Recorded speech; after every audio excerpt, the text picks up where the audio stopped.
à toutes, on se retrouve aujourd'hui pour parler cartes et j'avais envie de vous donner mes 10 indispensables. Vous voyez, j'ai tout noté pour faire de la carterie en scrapbooking.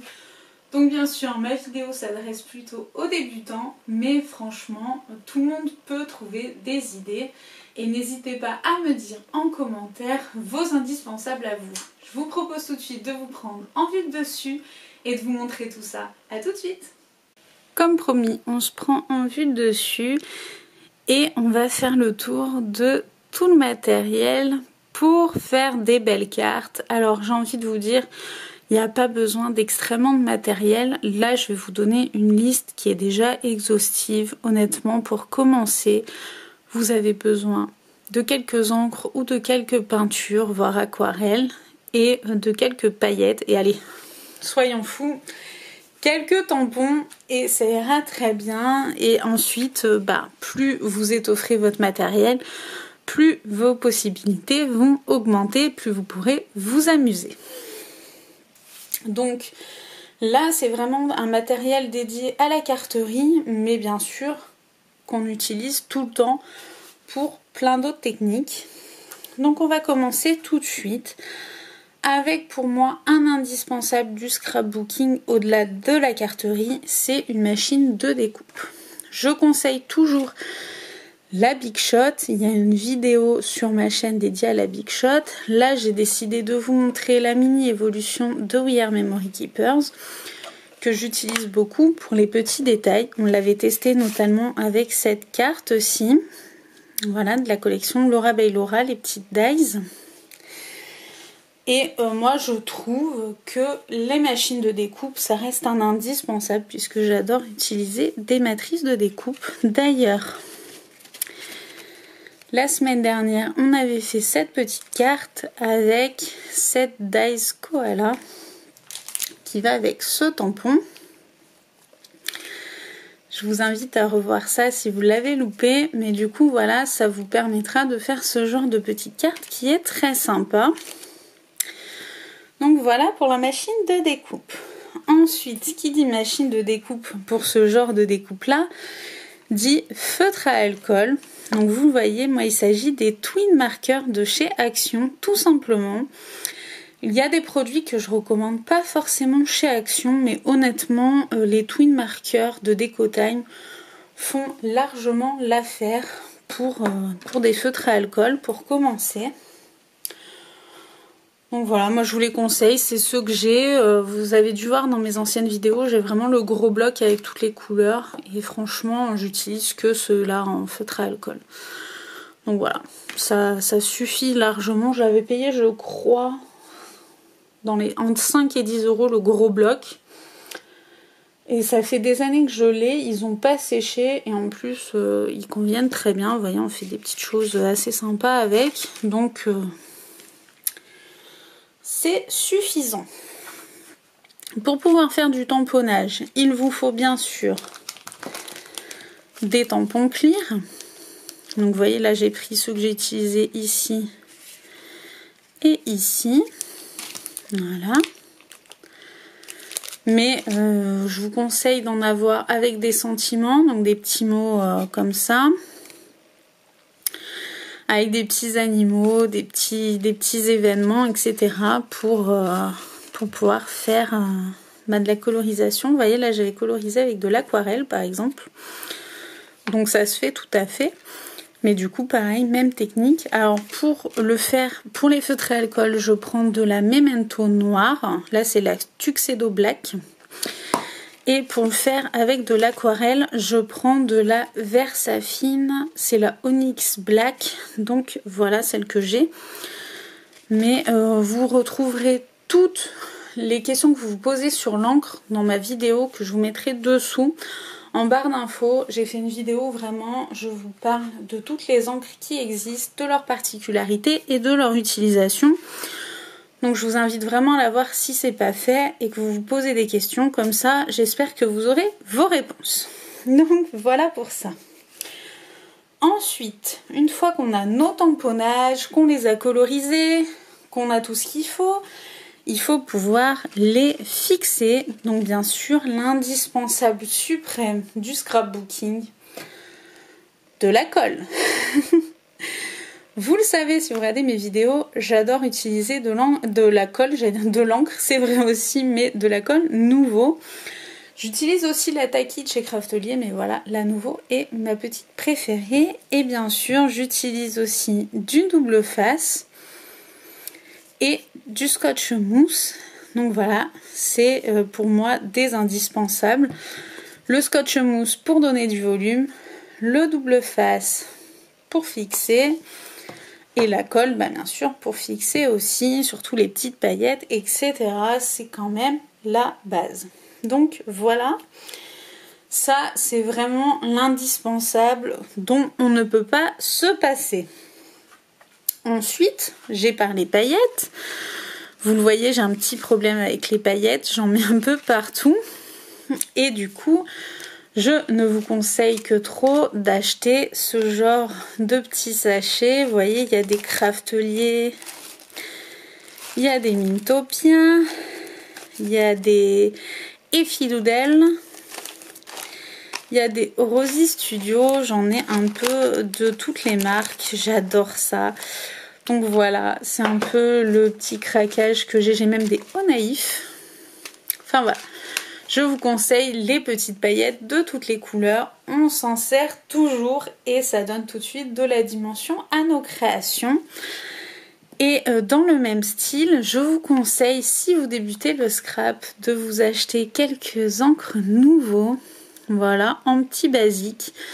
Alors c'est un coup de main à prendre pour réussir à faire de jolis dots, mais clairement ça vaut le coup. Ça ajoute une petite touche. Alors là j'ai plus de cartes avec de l'encre nouveau. Mais j'ai une petite boîte sous la main où j'avais fait des petits dots, vous voyez, hop là, tout de suite ça donne de la dimension à votre création. Donc voilà, je vous conseille vraiment d'investir dans quelques encres en basique. Prenez la dorée, prenez des couleurs que vous utilisez souvent. Par exemple, j'adore le rose, je sais que je l'utilise beaucoup. Donc voilà, achetez des couleurs qui vous plaisent, des basiques. Et après, venez étoffer votre collection. Ensuite, pareil, un indispensable du scrapbooking qui va servir bien sûr dans la carterie. Un massicot, c'est quand même un peu la base pour découper des cartes de tout style. Et surtout, vous avez comme là la scoreboard où vous pouvez, avec un pli noir, venir marquer les plis de votre papier, ce qui est quand même très utile. Si comme moi, vous partez juste avec une feuille de cardstock et que après vous coupez à des dimensions différentes vos cartes. Donc un beau massicot et un pli noir, c'est quand même agréable. D'ailleurs, on va parler du cardstock tout de suite. Je ne vous recommande pas le papier de chez Action. J'utilise encore le cardstock coloré, les petits formats qui eux sont top. J'utilise aussi les blocs, vous savez, craft. Mais par contre, les blocs de papier décoré, la qualité n'est pas ouf. Franchement, ils se déchirent. Donc voilà, vous le saurez. Par contre, en basique, ça marche très bien si vous prenez vraiment juste du cardstock blanc ou coloré, mais en petit format. Et moi, j'utilise le plus, c'est ce genre de gros bloc de chez Craftelier. Donc voilà, là, c'est un bloc essentiel blanc, noir, craft. Voilà, et un espèce de vert, mais bon, on ne l'a pas... Il n'y en a pas en fait dedans, donc je sais pas trop pourquoi ils l'ont mis. Mais voilà pour ça. Un bon papier fera une belle carte puisque vous aurez des découpes nettes et pas déchirées en fait. C'est pour ça que je vous recommande pas forcément le papier décoré de chez Action, c'est parce qu'il a tendance à pas avoir une belle découpe nette, contrairement à du cardstock normal de qualité. Donc si vous partez sur du uni, vous pouvez vous en servir, il n'y a pas de problème. Là par exemple ça en est, hein. Je sais plus si c'est du Craftelier ou du Action. Mais il y a des cartes qui ont été faites avec. Il n'y a pas de problème. Mais par contre, voilà, le papier décoré, il se déchire un petit peu. La découpe n'est pas nette. Donc, vous le saurez. Ensuite, pour aller un peu plus loin dans le matériel, je peux vous conseiller des pinceaux pour faire vos fonds. Vous pouvez bien sûr utiliser de la peinture, de l'aquarelle, des encres distress, des encres nouveaux comme ça que vous pouvez étaler. Je sais plus si c'était sur le blog ou sur la chaîne, je crois que c'était le blog. Je vous avais montré différentes utilisations des encres nouveaux. Voilà, vous avez plein de possibilités. Là par exemple c'est avec des encres distress, là c'est avec la peinture acrylique de chez Craftelier, là c'est avec de l'aquarelle. Donc vous voyez il y a plein de... Là c'est aussi des encres distress que j'ai joué un peu avec l'eau. Voilà, vous avez différentes techniques, vous pouvez utiliser ce que vous voulez. L'avantage des pinceaux, c'est que avec ce genre de pinceau, vous pouvez faire comme là, un espèce de tracé comme ça. Avec ce genre de pinceau, vous pouvez faire des fonds plus fondus, un peu comme ceci. Et surtout, avec ce genre de brosse, c'est nickel pour les pochoirs. Voilà, pensez-y pour vos fonds de cartes. J'ai plus de cartes avec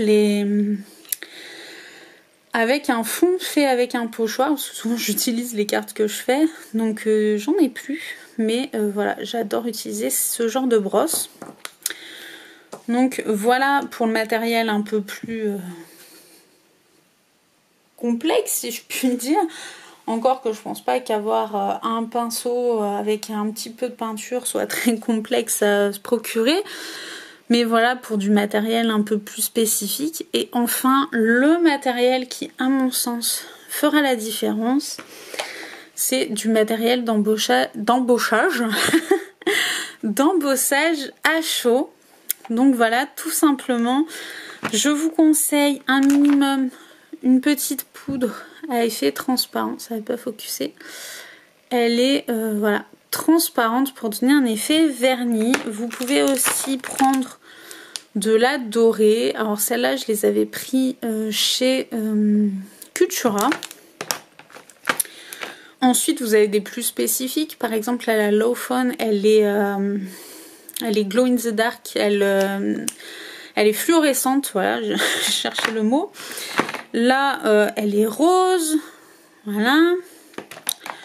J'en ai de la bleue. Vous voyez, à force, parce qu'en fait, il en faut très très peu. Donc, je m'amuse à en acheter un peu. Là, c'est la marque Wow. Hop là, vous voyez, c'est une petite touche de citron, elle s'appelle. J'en ai vraiment qui donne un effet paillette avec la Snowflake Tinsel qui vraiment envoie de la paillette. Vous voyez, c'est libre à vous de prendre vraiment ce qui vous plaît. Je vous conseille aussi de prendre vraiment un pad d'embossage. Vous avez tous les détails sur ma vidéo sur l'embossage à chaud avec notamment le heat gun qui pour le coup est un heat gun de chez Action qui revient de temps en temps. Pour le gros matériel, franchement Action c'est quand même sympa pour vous équiper avec le heat gun, le massicot, ce genre de choses. Vous pouvez y trouver facilement pour pas très cher. Il y a même une Big Shot, je crois à 30-35 €. Honnêtement, je ne sais pas ce qu'elle vaut, puisque moi j'ai la grosse Big Shot de chez Sizzix et la mini de chez Ouillère, mais j'en ai entendu que du bien. Et honnêtement, il n'y a pas de honte à démarrer avec des ustensiles de chez Action. Moi-même, j'en utilise encore pas mal. Donc voilà, n'hésitez pas. Honnêtement, vraiment, ce que je vous conseille de prendre de qualité, c'est du papier de qualité, de la colle de qualité. Ça, c'est vraiment la colle, le double face. Prenez vraiment de la qualité, sinon vous allez le regretter. Pour le reste, honnêtement, vous pouvez essayer avec des marques pas chères. Vous verrez bien, mais bon, quand ça coûte 1 ou 2 €, ça vaut le coup. Je sais que le matériel de scrapbooking n'est pas donné, donc voilà. La palette d'aquarelle de chez Action, je l'ai testée aussi. Je l'ai. Elle est pas trop mal.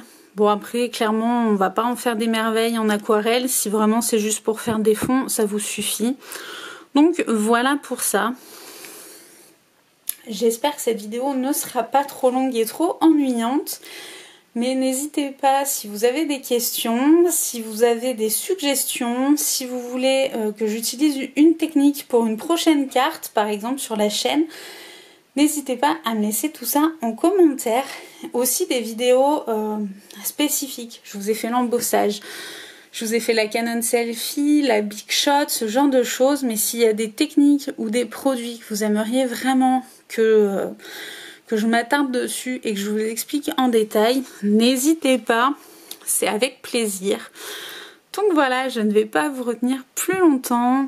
Je vous fais des gros bisous, je vous souhaite une bonne création. N'hésitez pas à me taguer sur Instagram si vous partagez des cartes ou autres, ça me fait toujours plaisir quand je vois ça.